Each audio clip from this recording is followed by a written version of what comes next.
Olhe para o céu esta noite. Escolha uma estrela, qualquer uma, a mais brilhante que você conseguir encontrar.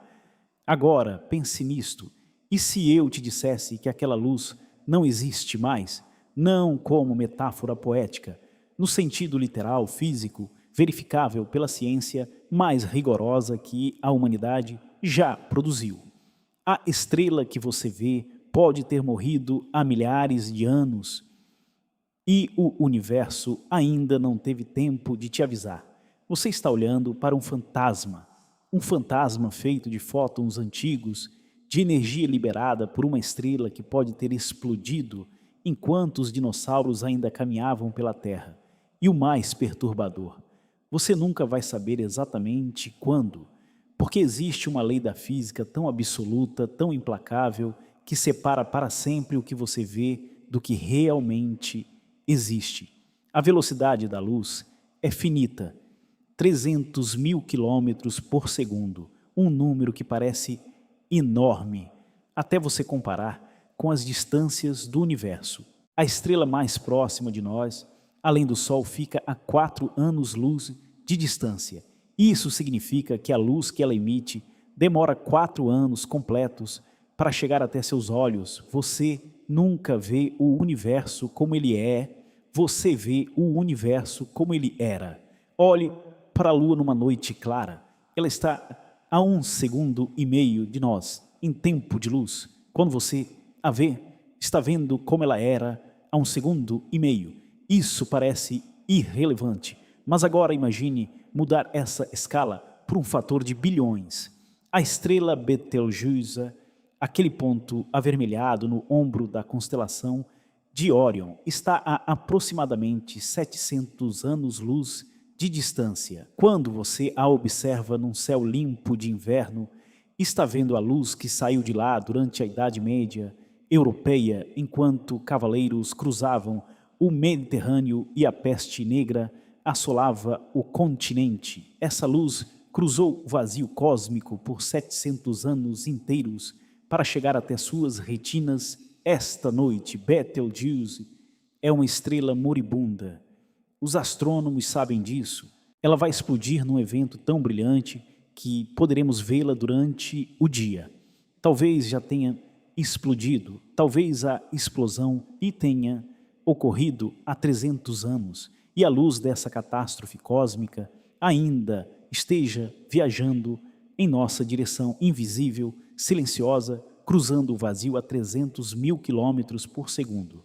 O céu noturno não é uma janela para o universo, é um museu onde cada estrela é uma peça de uma época diferente, uma luz que saiu do cosmos antes de você nascer, antes de sua avó nascer, antes de qualquer civilização humana escrever sua primeira palavra. Você está olhando para tudo isso ao mesmo tempo, como se fosse presente, sem perceber que o passado está piscando para você de trás de milênios de silêncio.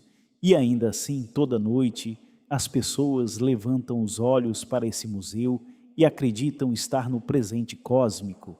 Acreditam que aquelas luzes pontiagudas representam o que existe agora, quando na verdade representam o que existia antes. Essa confusão não é fraqueza humana, é uma consequência inevitável de vivermos num universo onde a informação lá tem limite de velocidade. Mas como chegamos a entender isso? Como a humanidade descobriu que a luz, esse fenômeno que parece instantâneo, que parece simplesmente existir em todo lugar ao mesmo tempo. Na verdade, demora tempo para viajar?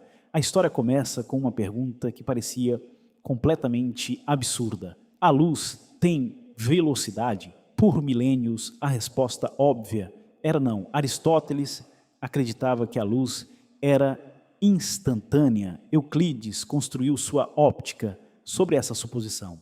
Até Galileu tentou medir a velocidade da luz com lanternas em colinas distantes e concluiu apenas que era rápida demais para seus instrumentos. E então chegou Ole Heimer, um astrônomo dinamarquês trabalhando em Paris em 1676, fazendo algo aparentemente sem glamour, registrar com precisão os eclipses de Io, a lua mais próxima de Júpiter. Os navegadores precisavam dessas tabelas para calcular sua longitude no oceano aberto. Era trabalho paciente, meticuloso, sem grandes expectativas. Mas algo estava profundamente errado. Quando a Terra estava no ponto mais distante de sua órbita em relação a Júpiter, os eclipses chegavam atrasados, até 22 minutos depois do previsto. Quando a Terra se aproximava, chegavam adiantados. Nenhum erro de cálculo explicava essa diferença. Homer fez a pergunta que mudaria tudo. E se a luz precisasse de tempo para viajar? Os 22 minutos seriam o tempo que ela levava para cruzar o diâmetro da órbita terrestre. Era uma intuição revolucionária. E a maioria dos cientistas da época se recusou a acreditar. A recusa dos contemporâneos de Homer não era simplesmente teimosia, era algo mais profundo, era o desconforto de aceitar que a realidade chegava até nós com atraso. Aceitar a teoria de Homer significava aceitar algo perturbador, que o universo que vemos não é o universo que existe, que há uma brecha irreparável entre o cosmos real e o cosmos percebido.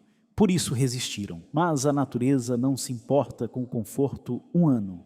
Em 1729, o astrônomo inglês James Bradley fez uma descoberta independente que confirmou Homer além de qualquer dúvida.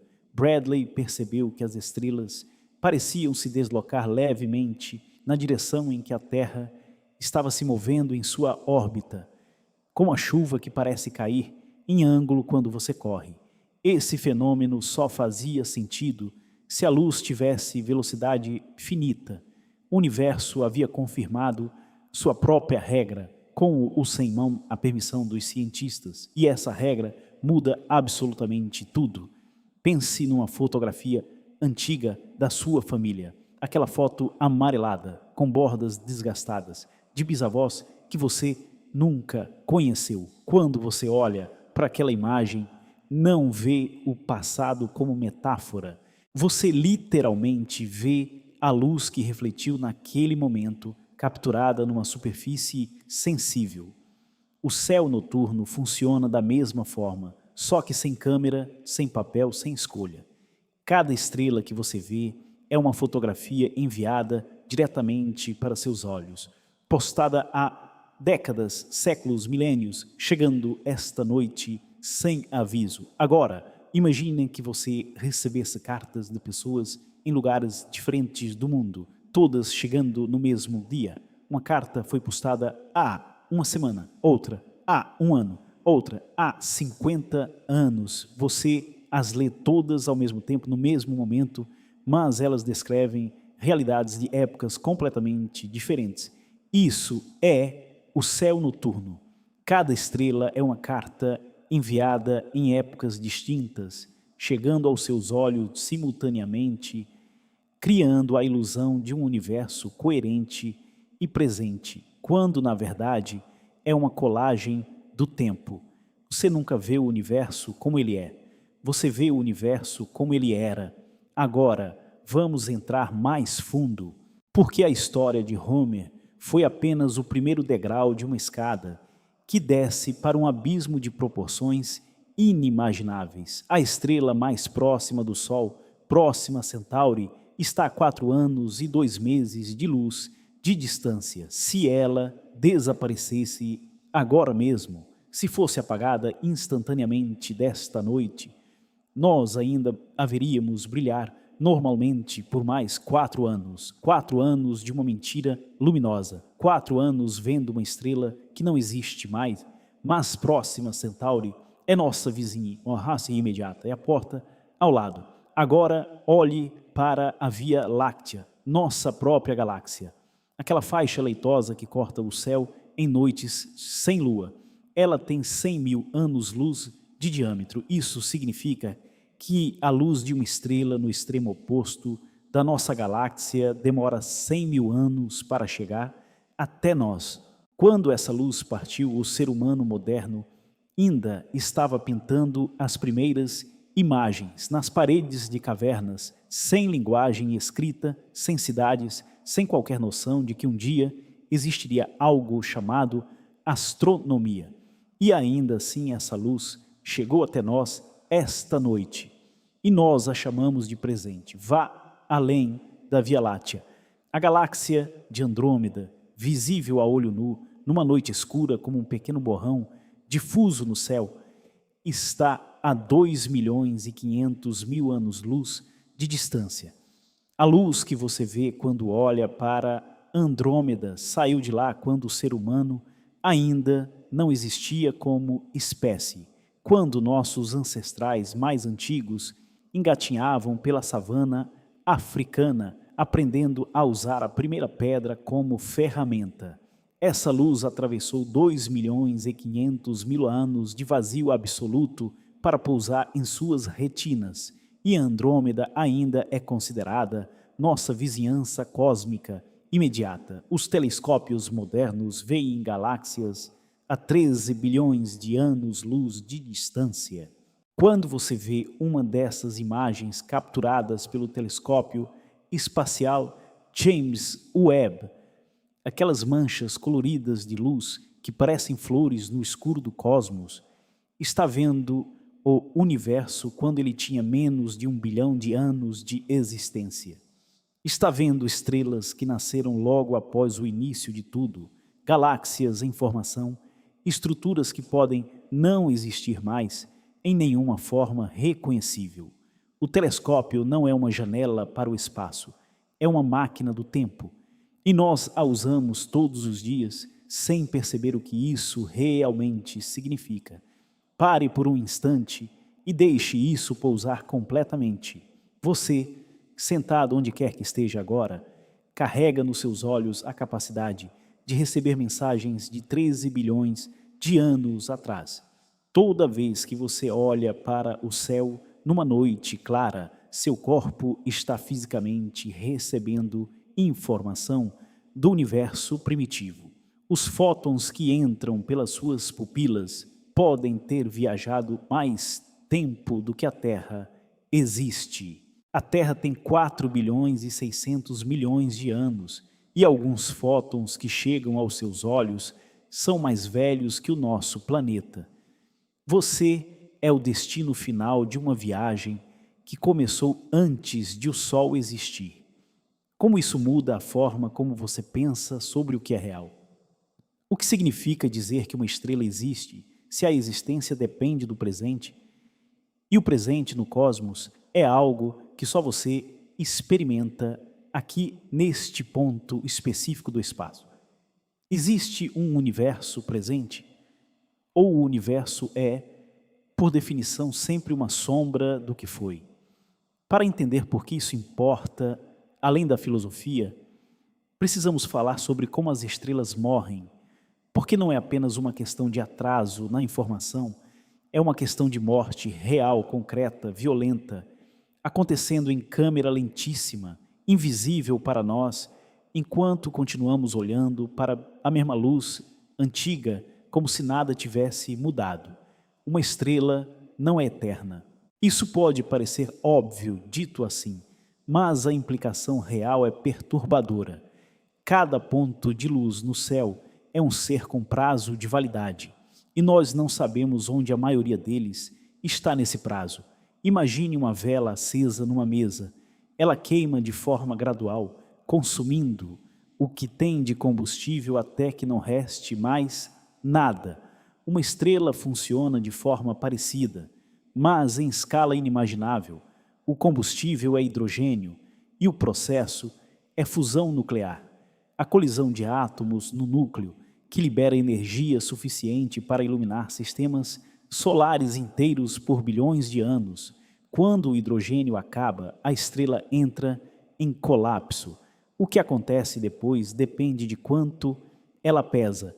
Estrelas médias, como o nosso Sol, incham primeiro, transformam-se em gigantes vermelhas que podem engolir planetas inteiros e depois colapsam num objeto denso chamado anã branca. uma esfera do tamanho da Terra, mas com a massa do Sol esfriando durante bilhões de anos como uma brasa esquecida num fogão apagado, silenciosa, invisível, morta, mas ainda quente.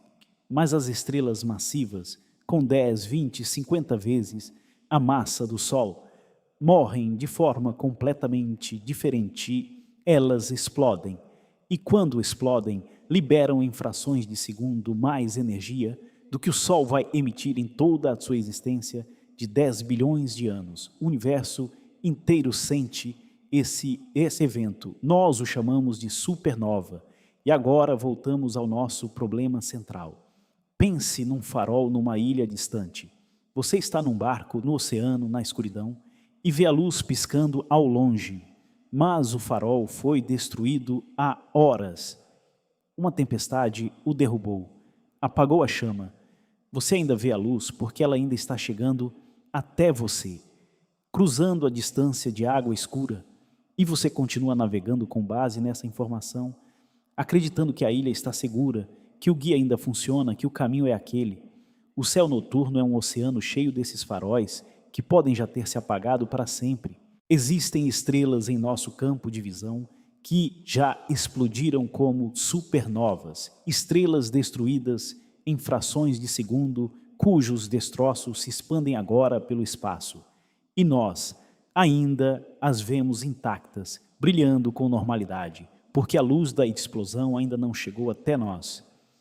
Elas aparecem nos catálogos estelares como estrelas comuns, recebem nomes, coordenadas, classificações, e não existem mais em nenhuma forma que reconheceríamos. Você nunca vê o universo como ele é. Você vê o universo como ele era. Existe uma estrela chamada Eta Carinae.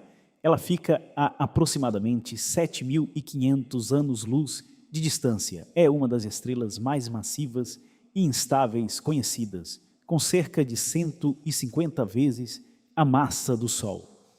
Os astrônomos sabem que ela vai explodir numa supernova ou talvez num evento ainda mais energético chamado hipernova. E alguns acreditam que essa explosão já aconteceu, que o evento ocorreu em silêncio a 7.500 anos-luz daqui e que a frente de luz está viajando em nossa direção agora, a 300 mil quilômetros por segundo, invisível porque ainda não chegou, mas inevitável porque já partiu. Estamos esperando por uma mensagem que pode já ter sido enviada, e não sabemos se é boa ou má notícia, ou se para o cosmos essa distinção sequer existe. Veja o que isso faz com o conceito de simultaneidade. No seu dia a dia, quando você vê um raio e ouve o trovão alguns segundos depois, entende intuitivamente que o som demora mais que a luz. Você automaticamente reconstrói o que aconteceu, sabe que raio e trovão ocorreram juntos, mesmo chegando em momentos diferentes. Seu cérebro faz essa correção em frações de segundo, sem esforço consciente. Agora tente fazer essa correção para uma estrela a 700 anos-luz de distância, para uma galáxia 2.500.000 anos-luz. O atraso não é mais corrigível, torna-se a única realidade disponível. Quando você olha para o céu e vê 1.000 estrelas simultaneamente, está recebendo sinais que partiram em épocas completamente diferentes. Não existe um momento em que essas 1.000 estrelas existiram todas ao mesmo tempo, da forma que você as vê. A imagem que seu olho constrói como presente cósmico é uma montagem, um mosaico de passados diferentes, colados numa única percepção instantânea, como folhear um álbum onde cada foto é de uma década diferente, e imaginar que todas as pessoas nessas imagens estão juntas agora, nesta sala, neste instante. O presente cósmico não existe para nenhum observador. Cada ponto do universo tem seu próprio passado visível, seu próprio horizonte de luz, sua própria versão do que existe. Dois seres em galáxias diferentes, olhando para o mesmo pedaço do cosmos ao mesmo tempo, veriam histórias completamente diferentes. Não porque um estivesse errado, mas porque o universo não tem um único presente compartilhado. Tem bilhões de presentes locais, todos ligeiramente diferentes, todos igualmente reais, nenhum capaz de ver o que existe de verdade agora. Isso era o que Einstein compreendia quando falava sobre a relatividade da simultaneidade. O próprio conceito de agora é pessoal, pertence ao observador, não ao cosmos. O universo não tem um relógio central marcando um único presente. Tem bilhões de relógios, cada um marcando um tempo ligeiramente diferente, todos igualmente válidos, todos igualmente sozinhos, no seu próprio instante. E toda vez que você levanta os olhos para o céu à noite, está olhando para a prova viva disso. Você é um observador local com seu próprio presente local, cercado por passados em todas as direções. A pergunta que fica é esta: se nunca podemos ver o universo como ele é, apenas como ele foi, o que estamos realmente olhando quando olhamos para o céu? Talvez estejamos olhando para algo que não tem nome adequado em nenhuma língua humana. Não é o passado, porque o passado para nós é algo que ficou para trás, algo que não existe mais, mas o que vemos no céu ainda existe como luz real, como energia real, como fótons que viajaram bilhões de anos e chegaram até aqui vivos e mensuráveis. Não é o presente, porque o presente da estrela que emitiu essa luz pode ser uma explosão silenciosa num vazio onde não há ninguém para testemunhar. É algo entre os dois, uma memória física, uma realidade que foi e que ainda é, ao mesmo tempo, dependendo de onde você está no espaço. E há algo extraordinário nessa ideia. Quando você olha para uma estrela a 1000 anos-luz de distância, você é o único ser no universo capaz de ver aquela luz naquele instante específico. Em nenhum outro ponto do cosmos, alguém está recebendo exatamente a mesma mensagem que você, dessa mesma estrela, nesse mesmo momento. Você é o destino único de uma viagem de 1000 anos. A luz partiu sem saber para onde ia, atravessou o vazio sem destino definido e chegou até você por acaso, por geometria, pelo simples fato de você existir neste ponto do espaço, neste instante do tempo. Isso também funciona na direção oposta.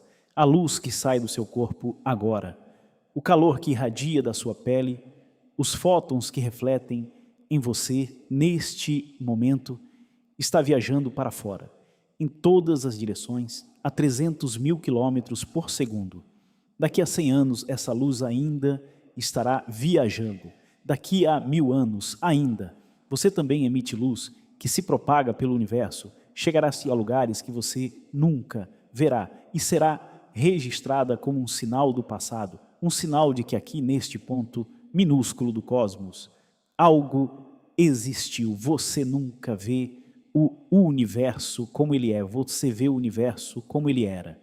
E o universo, em algum lugar distante, vê você da mesma forma, o que nos leva à questão mais perturbadora de todas, uma que exige que abandonemos tudo o que pensávamos saber sobre o que significa existir num cosmos onde o presente é sempre, em alguma medida, uma ilusão compartilhada. Há algo que os cientistas descobriram sobre a luz que vai além do simples atraso.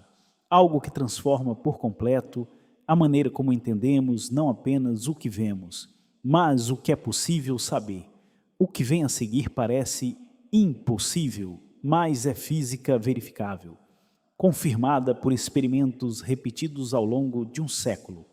Um fóton, a menor partícula de luz que existe, não envelhece. Essa afirmação precisa ser dita com precisão. Do ponto de vista do próprio fóton, segundo a relatividade especial, o tempo entre sua emissão numa estrela distante e sua absorção no seu olho é exatamente zero.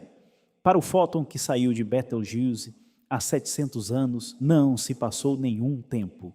Ele foi emitido e chegou instantaneamente, do seu próprio ponto de vista.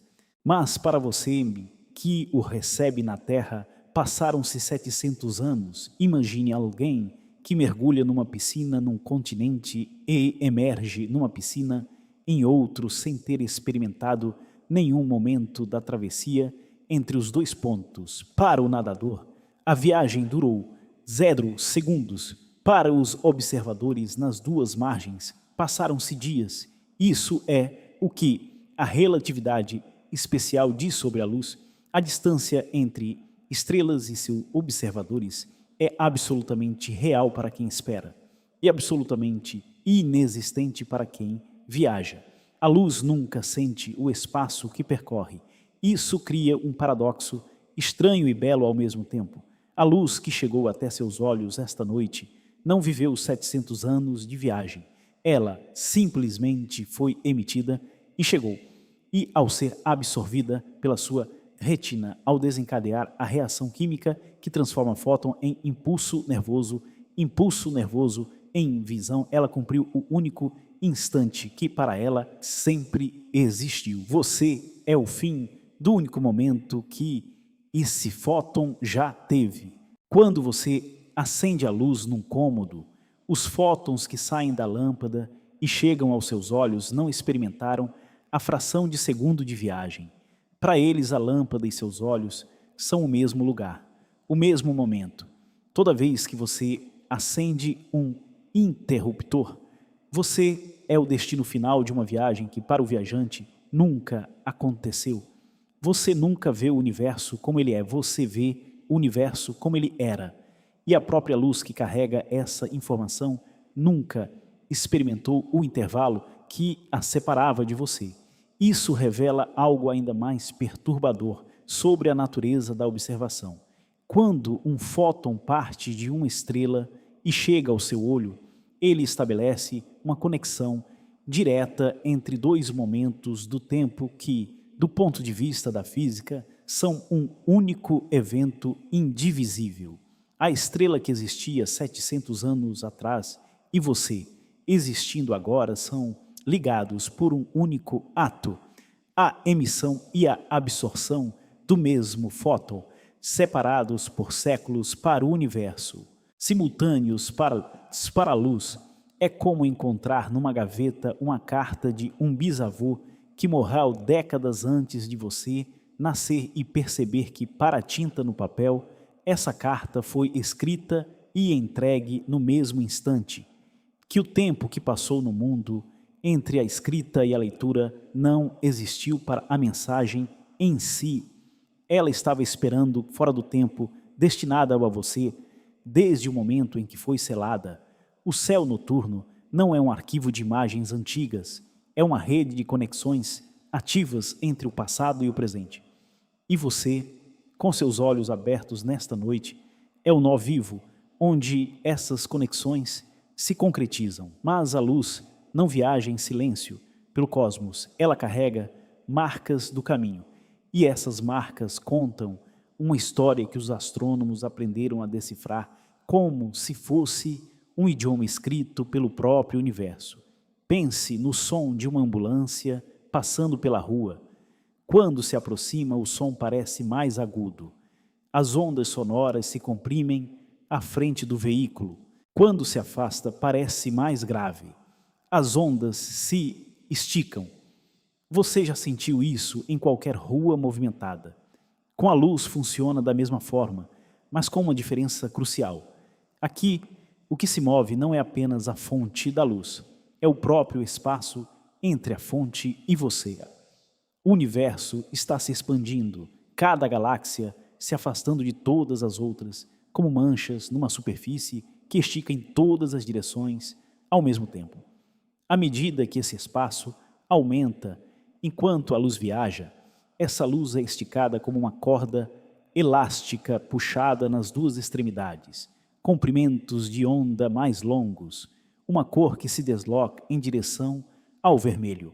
Os astrônomos chamam isso de desvio para o vermelho, e é a régua com que medimos as distâncias e os tempos do cosmos. A quantidade de vermelho na luz de uma galáxia revela exatamente em que época do universo ela existia da forma que a vemos. É como analisar as camadas de sedimento no fundo de um lago. Quanto mais fundo você vai, mais antigo é o depósito, mais antiga é a história que ele guarda. Quanto maior o desvio para o vermelho, mais profundo no tempo está a galáxia. O universo inteiro se organiza em estratos de tempo, e a cor da luz é o instrumento que lê esses estratos. E quando os astrônomos recuaram nas camadas, galáxia por galáxia, chegaram a um ponto onde as galáxias desapareciam, onde não havia mais estruturas reconhecíveis, onde o universo jovem se tornava tão denso e tão quente que a luz simplesmente não conseguia existir como entidade separada. O cosmos era opaco.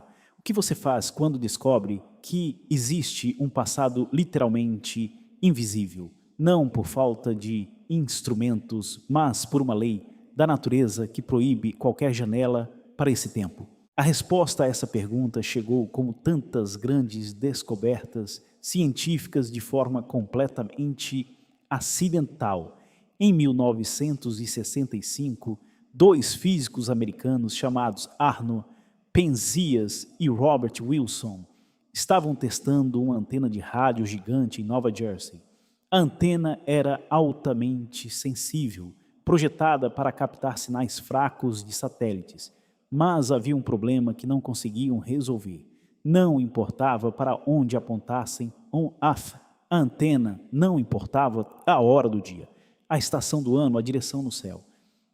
Havia um zumbido suave e constante vindo de todas as direções simultaneamente. Eles verificaram os equipamentos, encontraram pombos aninhando na antena e limparam tudo meticulosamente. O zumbido continuava, implacável, uniforme, inexplicável. E esse zumbido era a luz mais antiga que existe no universo. O que Penzias e Wilson haviam detectado era a radiação cósmica de fundo, o eco do momento em que o universo se tornou transparente pela primeira vez.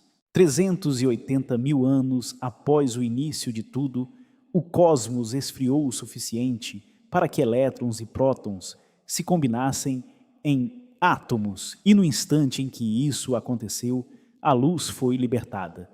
Pela primeira vez, os fótons puderam viajar livremente pelo espaço.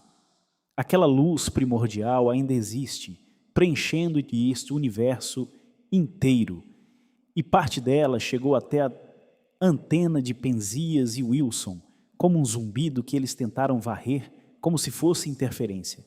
Quando você ligava um televisor antigo num canal sem sinal e via aquela estática de pontos brancos e pretos, aproximadamente 1 em cada 100 desses pontos era causado por fótons da radiação cósmica de fundo, luz que viajou por quase 14 bilhões de anos para desencadear um pixel na sua tela. A estática da televisão era, em parte, o eco do nascimento do universo. Todo mundo que cresceu com televisão analógica já viu o começo de tudo, sem saber o que estava vendo. Você nunca vê o universo como ele é, você vê o universo como ele era e às vezes vê o começo de tudo sem reconhecê-lo, mas existe algo além desse horizonte de luz primordial, algo que nunca poderemos ver. Não importa quantos telescópios construamos, porque existe uma fronteira no cosmos que não é geográfica, é temporal, e ela muda tudo o que pensávamos saber sobre o tamanho do universo que habitamos. O universo tem aproximadamente 13 bilhões e 800 milhões de anos. Isso significa que a luz mais distante que poderia ter chegado até nós viajou por 13 bilhões e 800 milhões de anos. Esse é o raio do universo observável. a bolha de espaço cujas mensagens chegaram até nós a tempo. Imagine uma vizinhança circular, onde você só consegue ver as casas dentro de um certo raio. Além desse raio existem outros bairros, outras cidades, outros países, mas eles existem além do que seus olhos alcançam.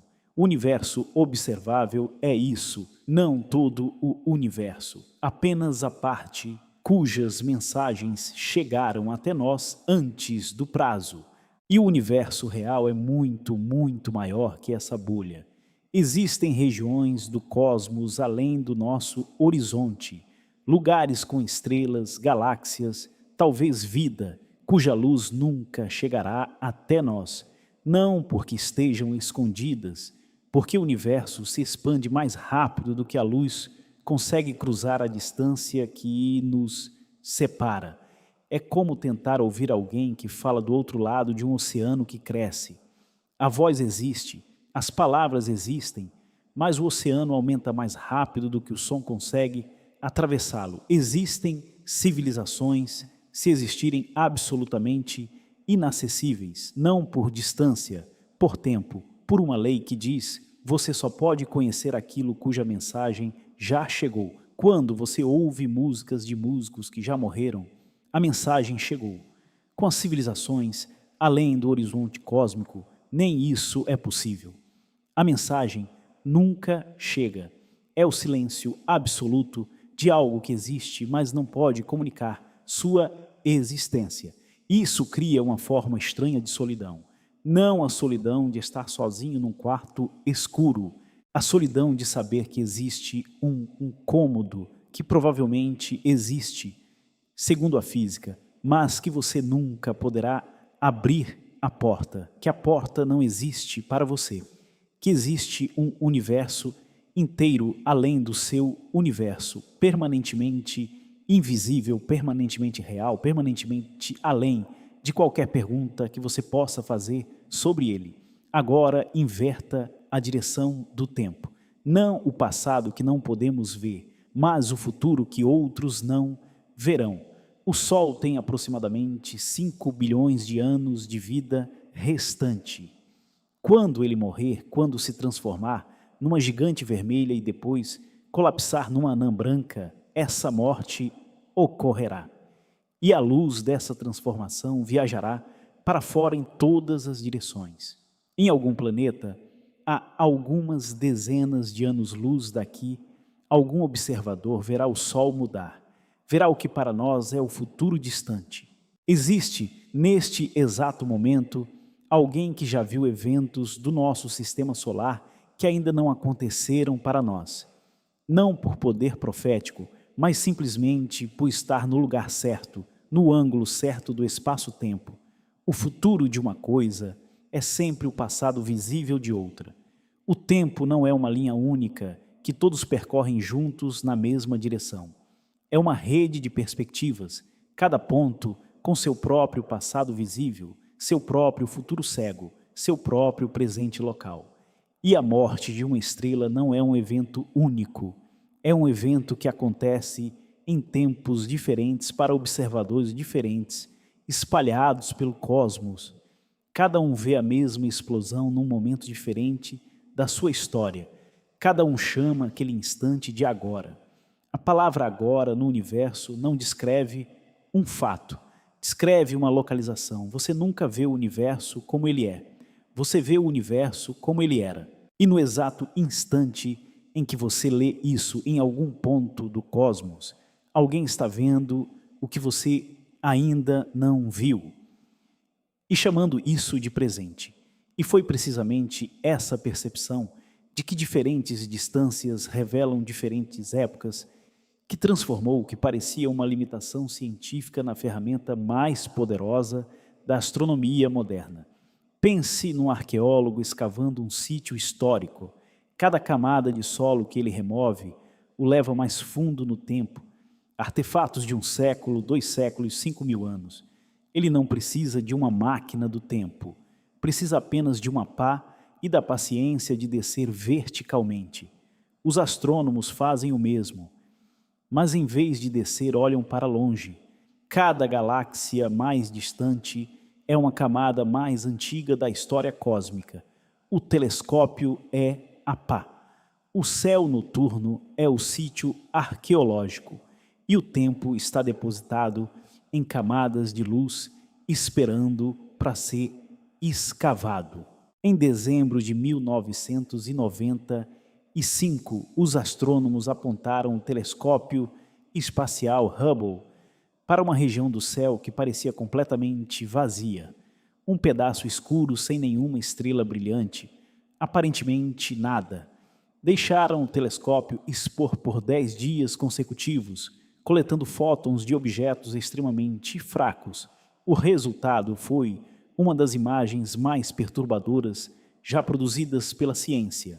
Naquele pedaço de céu que parecia vazio, havia aproximadamente 3.000 galáxias, cada uma contendo centenas de bilhões de estrelas, cada uma visível numa época diferente do universo. Algumas como eram há 2 bilhões de anos, outras como eram há 8 bilhões.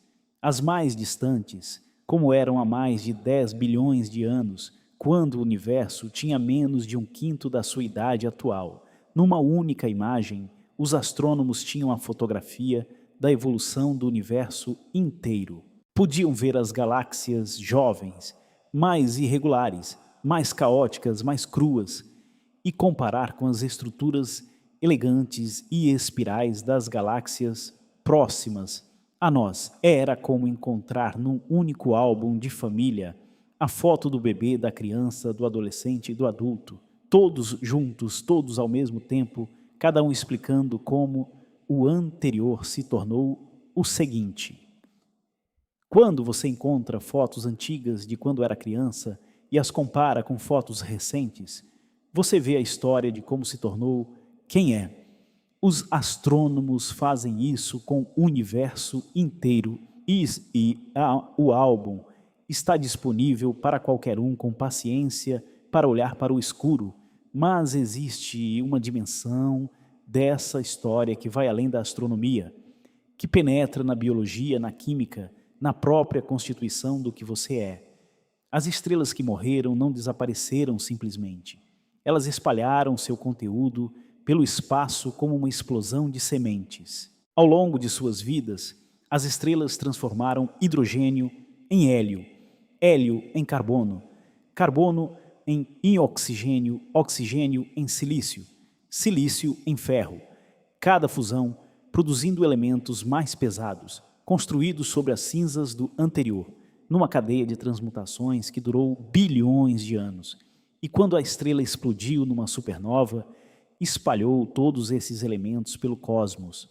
O carbono do seu corpo foi forjado no núcleo de uma estrela que viveu e morreu antes de o Sol existir. O oxigênio nos seus pulmões veio de supernovas antigas, o cálcio nos seus ossos, o ferro no seu sangue, o mesmo ferro que permite que sua hemoglobina transporte oxigênio, o mesmo ferro sem o qual você não poderia pensar, nem mover um músculo. Esse ferro foi sintetizado num núcleo estelar a temperaturas de dezenas de bilhões de graus, lançado pelo espaço numa explosão e eventualmente condensado junto com outros fragmentos de outras estrelas mortas para formar o Sol, os planetas, a Terra, a vida e você. Você não está olhando para estrelas mortas, você é feito de estrelas mortas. Toda vez que você sente seu coração batendo, está sentindo o legado de supernovas ocorridas antes de o sistema solar existir. O ferro que circula pelo seu sistema cardiovascular foi forjado numa fornalha de temperatura inimaginável e agora mantém você vivo.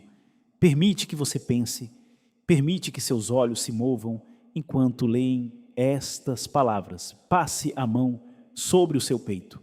Aquele batimento regular, aquele pulso constante é o eco de estrelas que explodiram há bilhões de anos.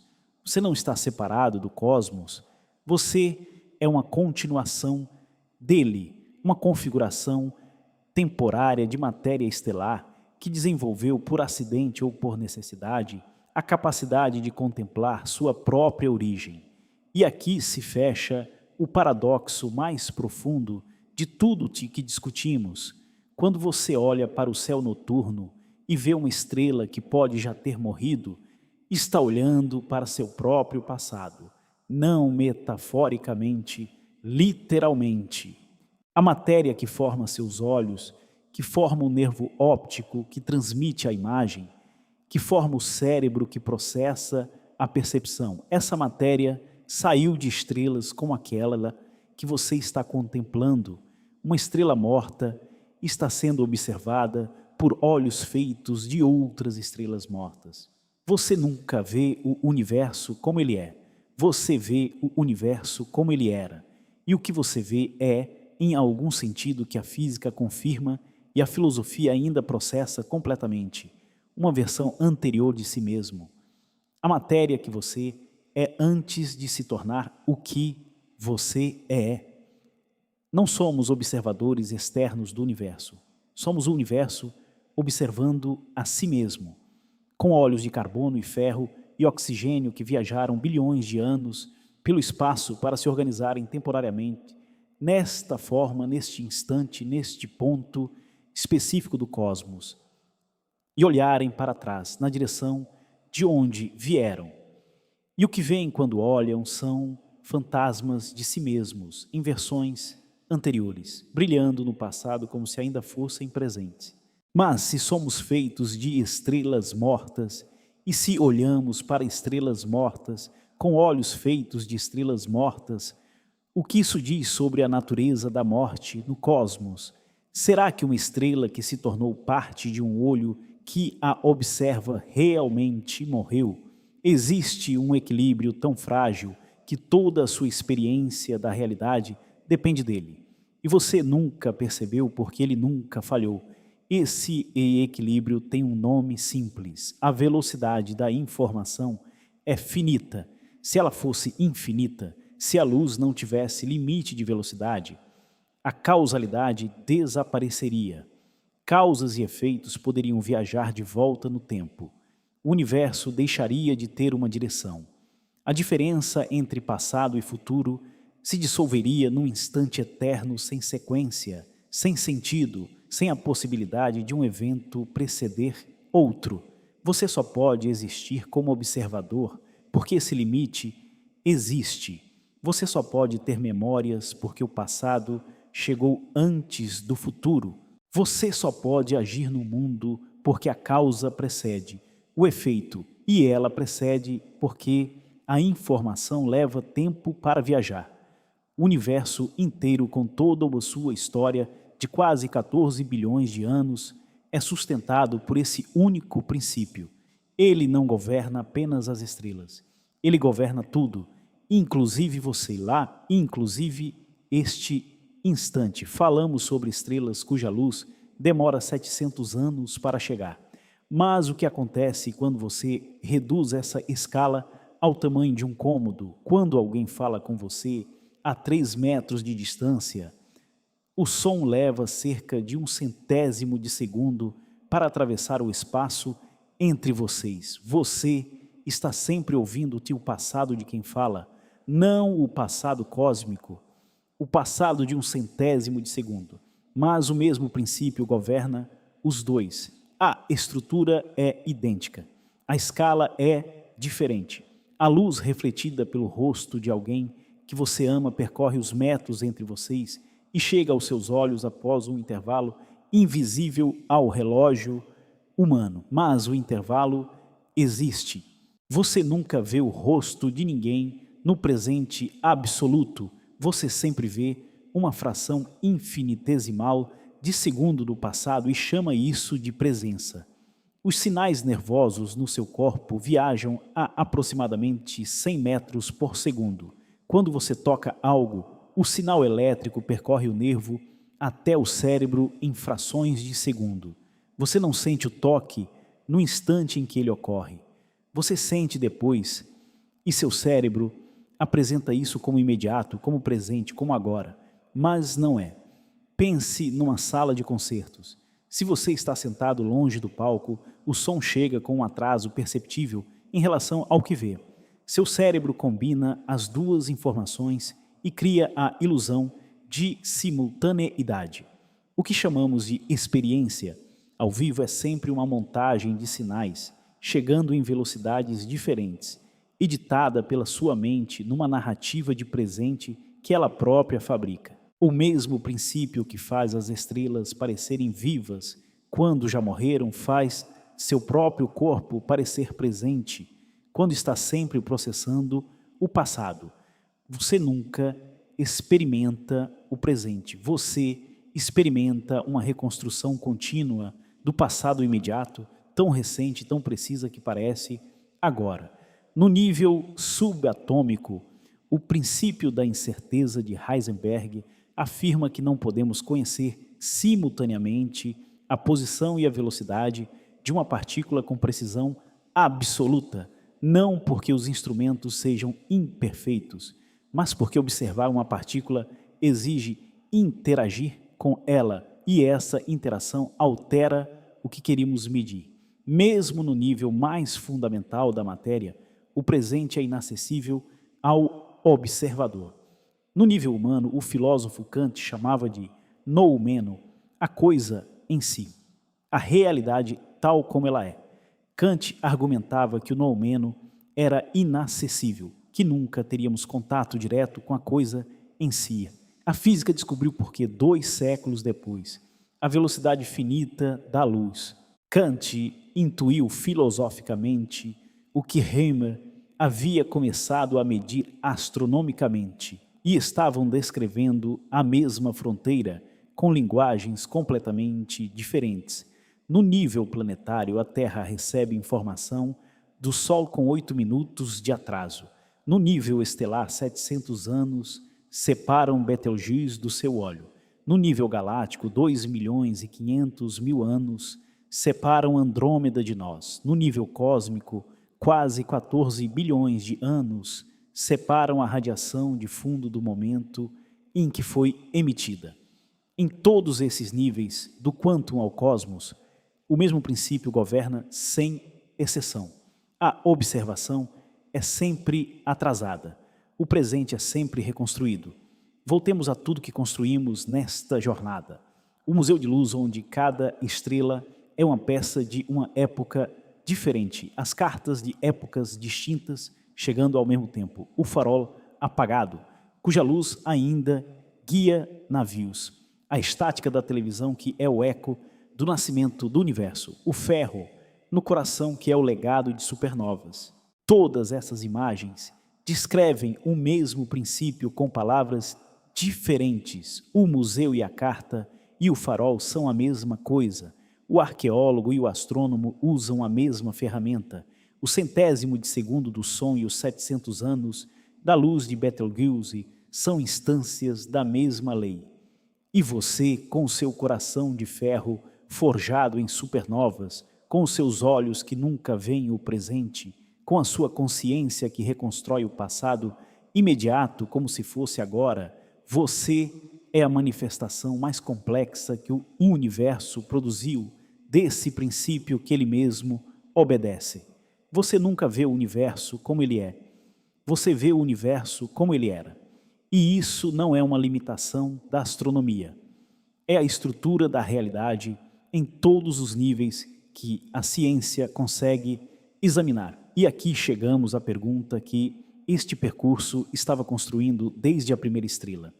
Se nenhum observador vê o presente, se toda experiência é sempre uma reconstrução do passado, existe algo que possamos genuinamente chamar de agora? Ou o agora é uma ficção funcional que a consciência cria para que possamos agir, amar e existir, mesmo que toda informação chegue sempre com atraso? A questão não é retórica, ela tem consequências concretas que permeiam cada aspecto do que chamamos de experiência humana.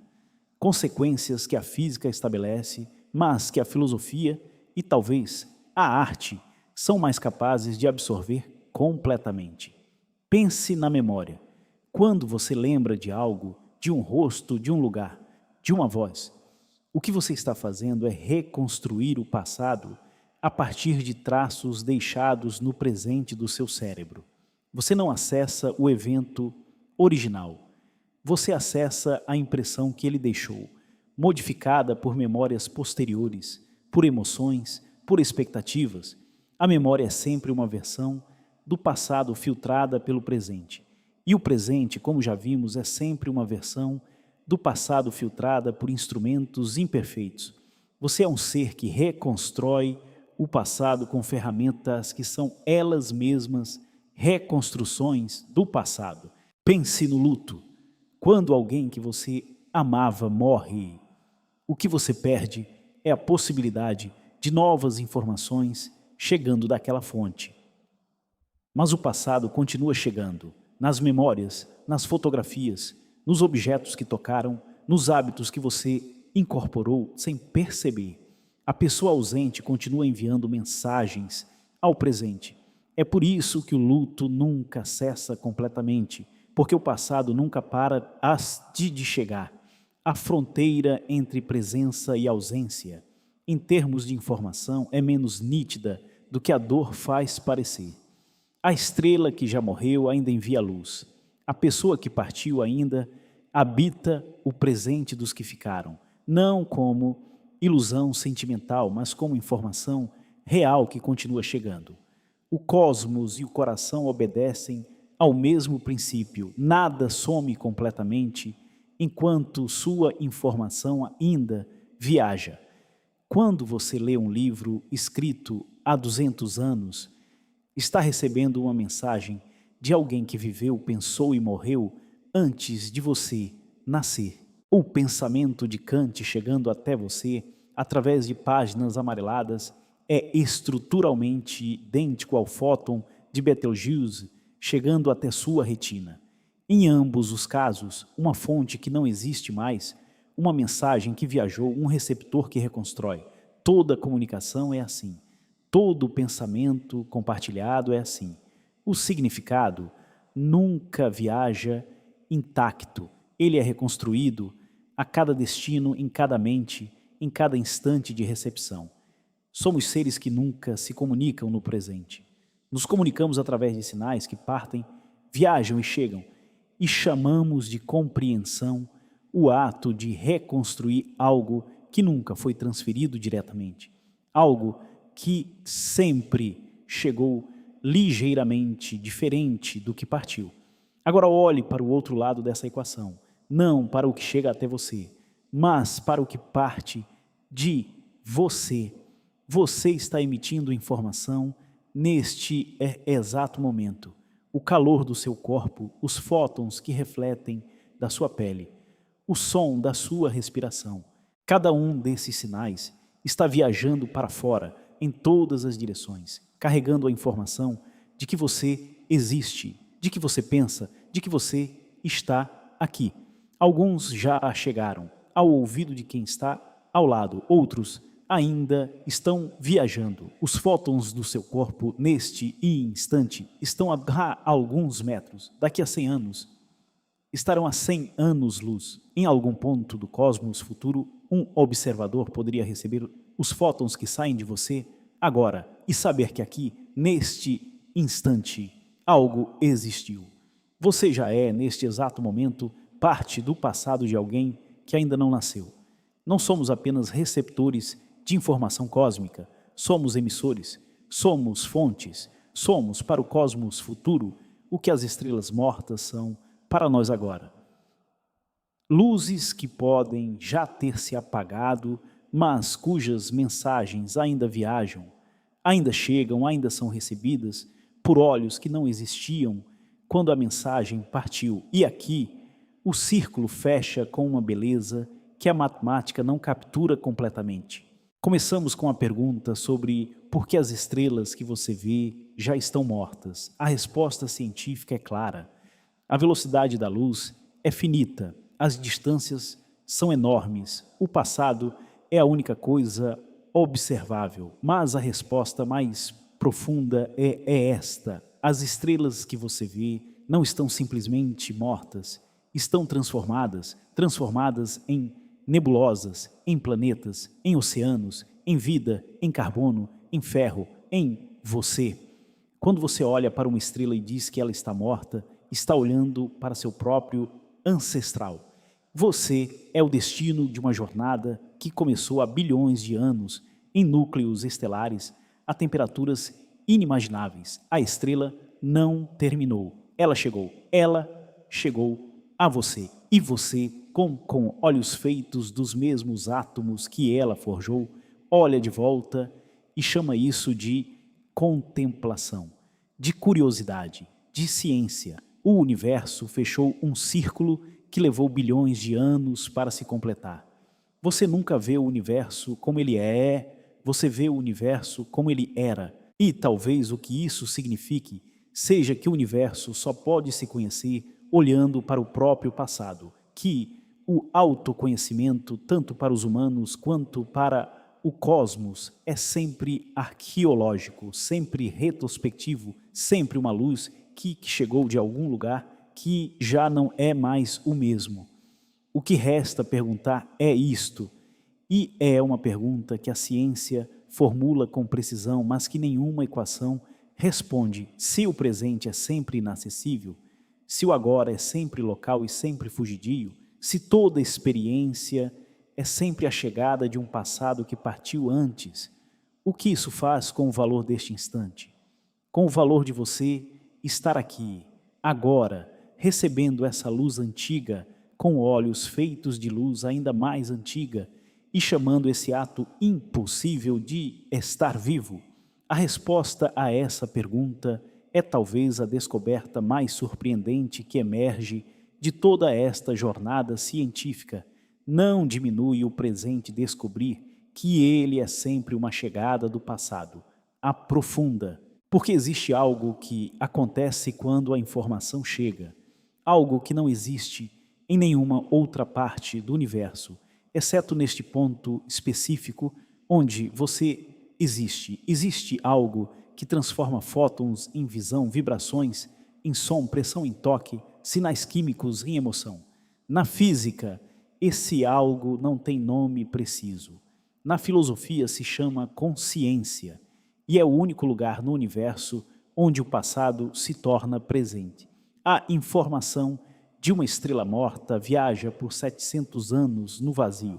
No vazio ela não é vista por ninguém, não é sentida, não é bela para ninguém. É apenas energia organizada em padrão, cruzando o espaço a velocidade constante. O significado não existe no fóton. O significado acontece quando o fóton chega, quando atravessa a córnea, ativa a retina, dispara o nervo óptico e, de repente, num cérebro que evoluiu por milhões de anos para interpretar padrões de luz, existe uma estrela, existe espanto, existe beleza. O universo não sabe que é belo, você sabe, é belo. Você, toda manhã, quando você acorda, quando a consciência retorna ao seu corpo, depois de horas de ausência, quando os olhos abrem e o quarto se reconstrói, aos poucos na percepção, você está executando o ato mais extraordinário que o universo já produziu. Você se está transformando o passado em presente, você está sendo a câmara onde a informação cósmica se torna experiência, onde a física se torna sentimento. Nenhuma equação faz isso, nenhuma estrela faz isso, nenhuma galáxia, nenhuma supernova faz isso. Apenas a consciência transforma informação em experiência, e a consciência, até onde a ciência pode determinar, existe apenas aqui, neste planeta, nestes cérebros que evoluíram por acidente de estrelas mortas e oceanos antigos. Quando você respira, o oxigênio que entra nos seus pulmões foi criado em reações nucleares em estrelas que morreram antes do Sol existir. Cada inspiração é uma transação com o passado cósmico. Você recebe o produto de mortes estelares e o transforma em vida, em pensamento, em mais um momento de consciência no universo. A respiração que você está tendo agora começou em algum núcleo estelar há bilhões de anos e chegou aqui, a você, agora. Pense nisso uma vez e a respiração nunca mais é trivial.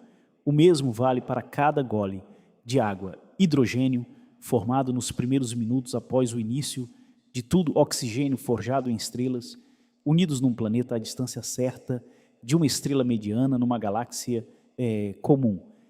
E você bebe e chama isso de sede saciada. O cotidiano inteiro é feito de bilhões de anos de história cósmica comprimida em gestos que duram segundos. Agora pense na música, não como metáfora, mas como física vivida. Quando você ouve uma melodia que ama, ondas de pressão atravessam o ar e chegam aos seus ouvidos a 340 metros por segundo, carregando a informação do padrão sonoro. Chegam ao tímpano que vibra, os ossículos a amplificam, a cóclea transforma a vibração em sinal elétrico, o nervo auditivo conduz, o cérebro processa, e este é o momento em que a física para de explicar e a experiência começa, você sente algo, não a vibração, não o sinal elétrico, não a frequência. Você sente a música, você sente emoção, aquela melancolia sem nome que certas melodias produzem.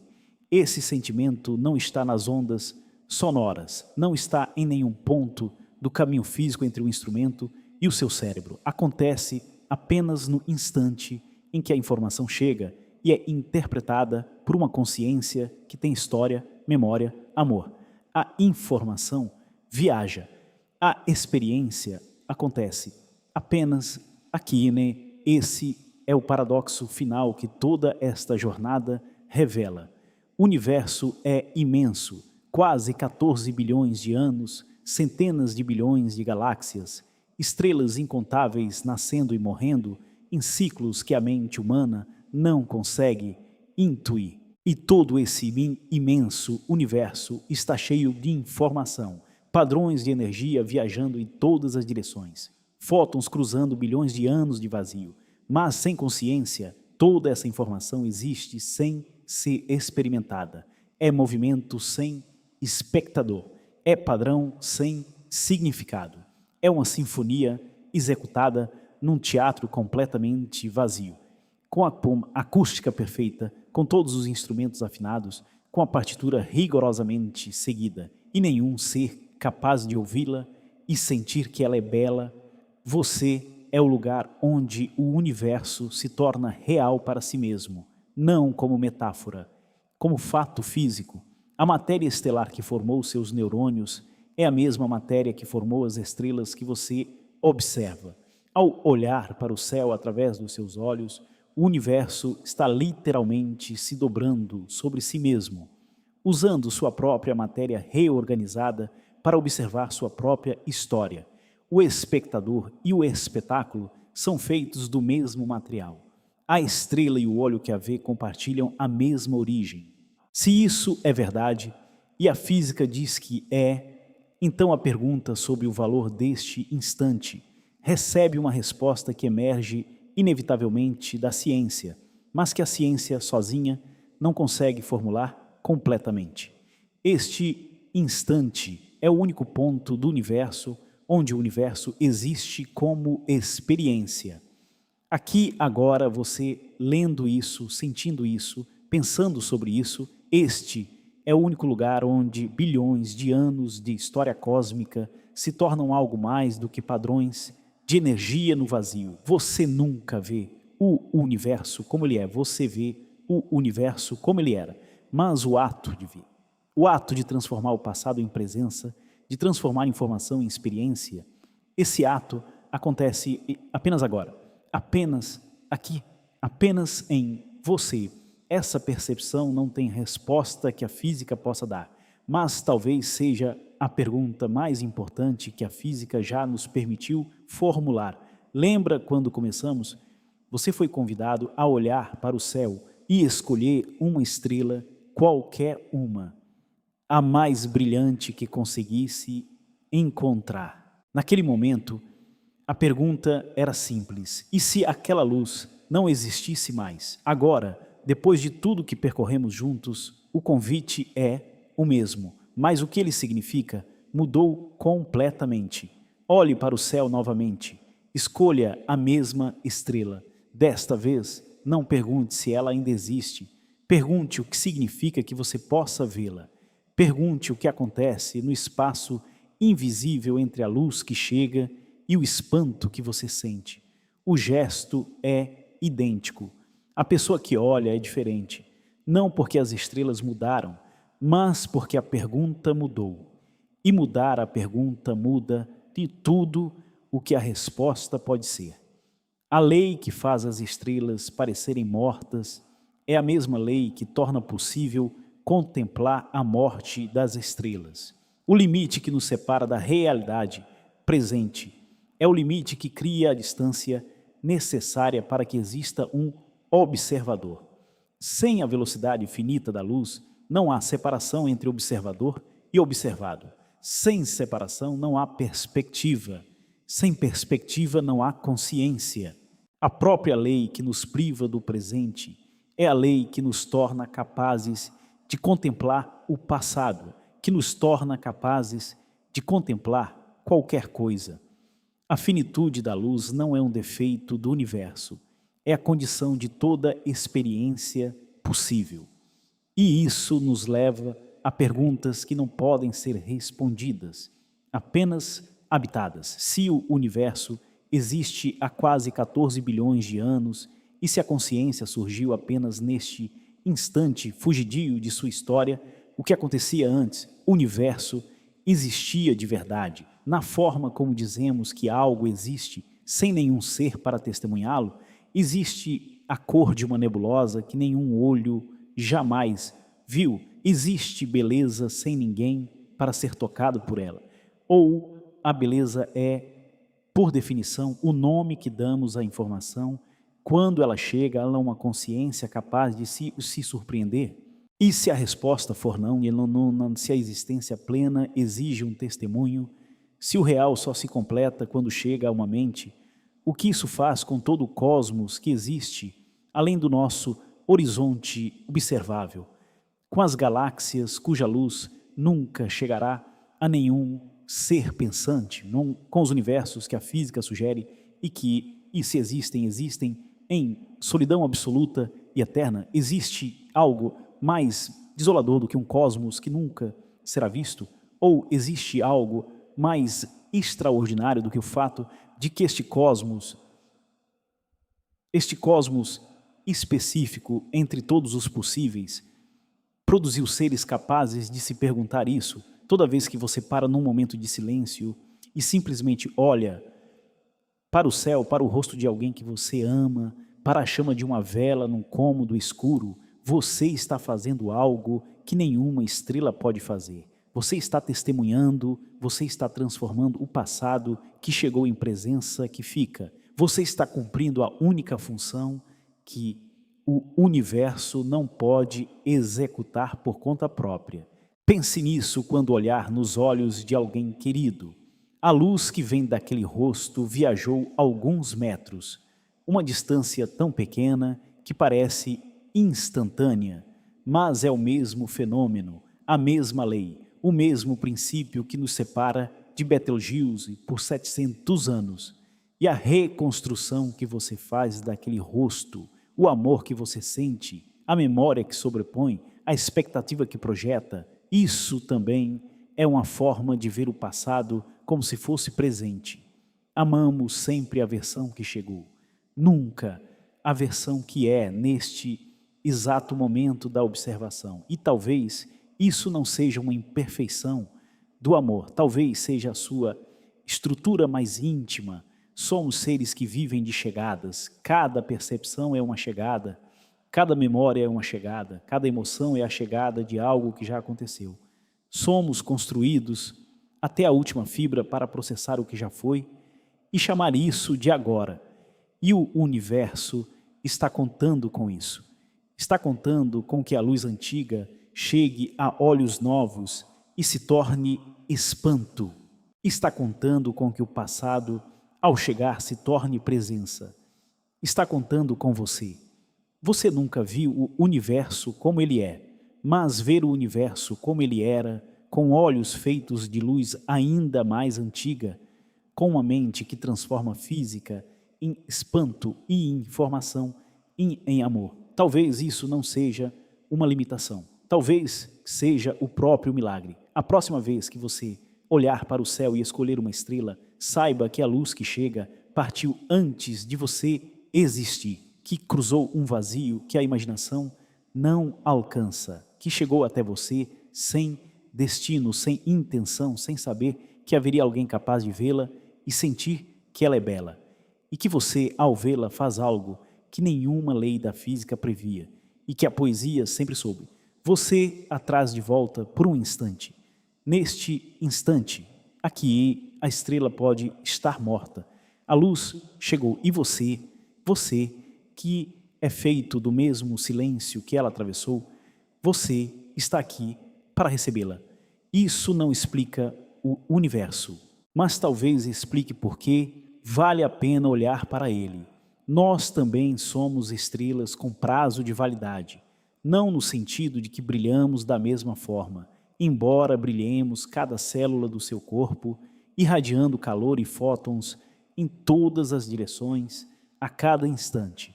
No sentido mais profundo, somos também fontes de informação que o cosmos absorverá quando já não estivermos aqui.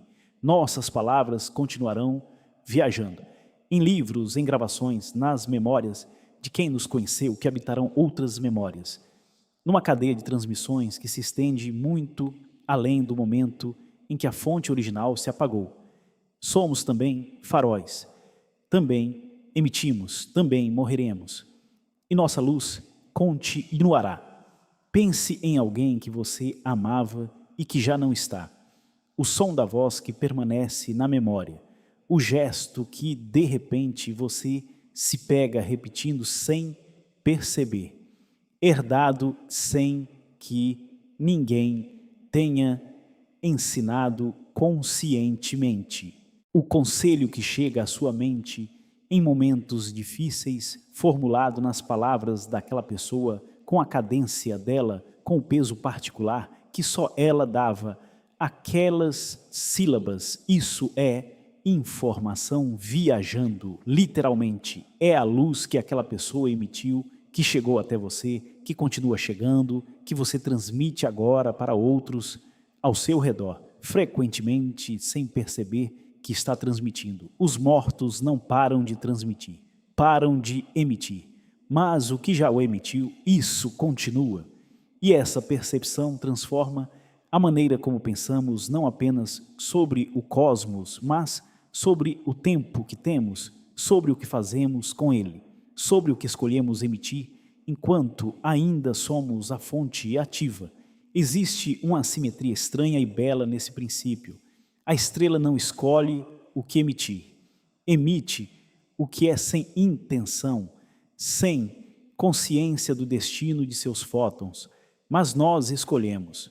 Nós, únicos seres que conhecemos capazes de modelar intencionalmente a informação que emitimos, nós podemos decidir que luz queremos que chegue depois de nós, que padrão queremos deixar no tecido do cosmos. Isso é o que chamamos de obra, de legado, de amor que persiste além da presença. E aqui chegamos ao que talvez seja a pergunta mais perturbadora de toda esta jornada.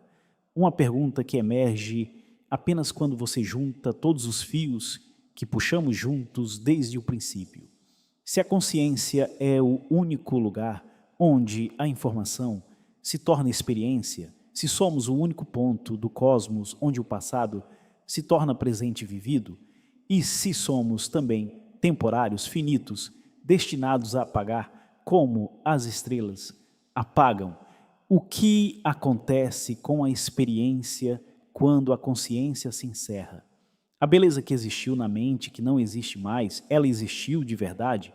Ou existiu apenas enquanto havia alguém para carregá-la? E se a resposta for que sim, que a beleza existiu de verdade, que o amor foi real, que o espanto foi genuíno, o que isso implica sobre o peso de cada momento de consciência que já existiu em qualquer ser, em qualquer lugar, em qualquer instante deste universo? Cada momento experiência consciente que já aconteceu. Cada vez que um ser olhou para algo e sentiu-se possível, não pode ser desfeito, aconteceu, está tecido no passado imutável do cosmos, da mesma forma que a luz de uma estrela morta está tecida no espaço que ela já atravessou. Não pode ser removida retroativamente. Existiu e a existência, uma vez ocorrida, não se desfaz.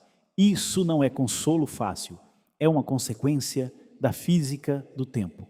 O passado é absolutamente imutável, mais imutável que qualquer rocha, que qualquer lei, que qualquer estrutura que conhecemos. O que foi, foi indestrutivelmente. E, portanto, cada momento de presença genuína, cada vez que você parou e olhou e sentiu, é, à sua maneira, eterno. Não no sentido de durar para sempre, no sentido de que não pode ser desfeito. O que foi, sempre terá sido. A estrela que morreu há 700 anos ainda existe no passado imutável do cosmos. O momento em que você a vê esta noite também existirá para sempre nesse mesmo passado imutável. Dois eventos separados por séculos, ambos igualmente permanentes, ambos igualmente reais, conectados pela linha fina de luz que cruzou o vazio de um ao outro sem saber que fazia algo extraordinário. Você nunca verá o universo como ele é, e o universo nunca te verá como você é, só como você era, no momento em que sua luz partiu em direção a ele. E ainda assim, essa troca de passados, esse diálogo entre fontes que não se conhecem e destinos que não foram planejados, é tudo o que temos e é, talvez, mais do que suficiente. Olhe para o céu esta noite, escolha uma estrela, receba a luz que partiu antes de você existir. E saiba que, ao recebê-la, ao transformá-la em espanto, em pergunta, em silêncio, em qualquer forma que esse encontro tomar dentro de você, você está completando algo que o universo começou há séculos sem saber que haveria alguém aqui para terminar. A luz chegou. Você está aqui. Esse encontro entre a morte que ainda brilha e a vida que ainda pergunta é o que chamamos de existir. O universo, em todo o seu silêncio imenso, continua enviando mensagens para destinos que não conhece. Continua emitindo sem saber se haverá alguém para receber. Continua, porque continuar é o único verbo que a física conhece. E você, nesta noite, neste instante, com os olhos voltados para cima, você é a resposta que o cosmos não sabia que estava esperando.